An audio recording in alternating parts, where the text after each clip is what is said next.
করছে, এই ধরনের একটা ডেমোক্রেটিক এনভায়রনমেন্ট ইনস্যুর করার জন্য আমাদের শহীদের জীবন দিয়েছে। সুতরাং যারাই সামনে থেকে পেছন থেকে ষড়যন্ত্র চক্রান্ত করছে, তারাই তাদের পরিণতি তারা নিজেদের জন্য খারাপের দিকে নিয়ে যাচ্ছে।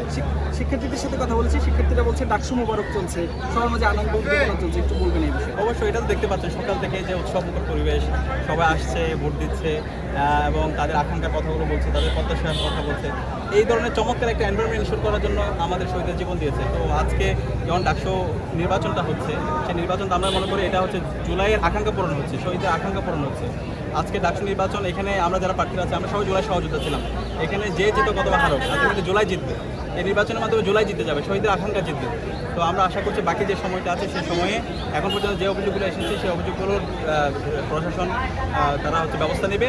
একই সাথে অনেক বহিরাগতরা ক্যাম্পাসে প্রবেশ করতেছে, আমরা বিশ্ববিদ্যালয় প্রশাসনকে এটা কনসার্ন জানিয়েছি, বহিরাগতদেরকে যেন ক্যাম্পাসে ঢুকতে না দেয়, পর্যাপ্ত নিরাপত্তা এনশিওর করে সেটা আমরা জানিয়েছি।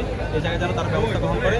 এবং আমাদের আরেকটা সেন্টার ইউল্যাব, ওইখানে আপনারা জানেন 10:30 পর্যন্ত আমাদের কোনো পোলিং এজেন্ট ঢুকতে পারে নাই, কোনো অবজারভার ঢুকতে পারে নাই। তো এই যে 8টা থেকে নির্বাচন শুরু হয়েছে, 2.5 ঘন্টা সেখানে কী হয়েছে সেটা আমরা জানি না, সাংবাদিকদেরকে ওখানে ঢুকতে দেওয়া হয় না।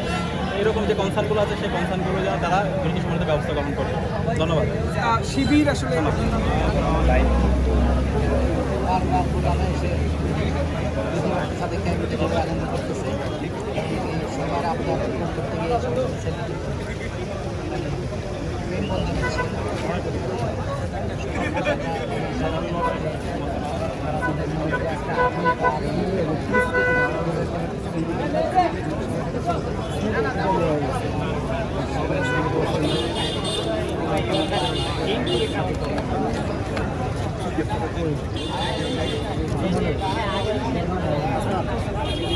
আরও কোনো স্থানীয়কে পাওয়া যাবে এবং তারা চাইবে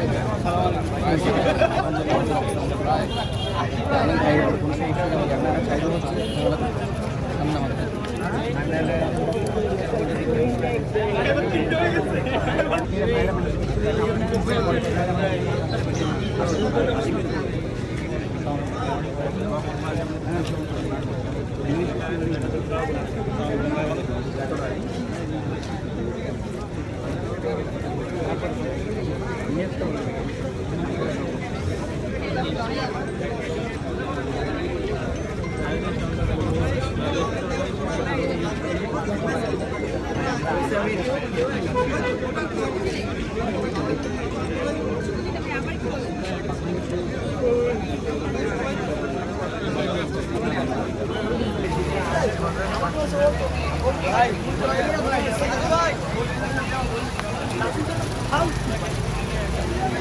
রাজু রাজু রাজু ভাই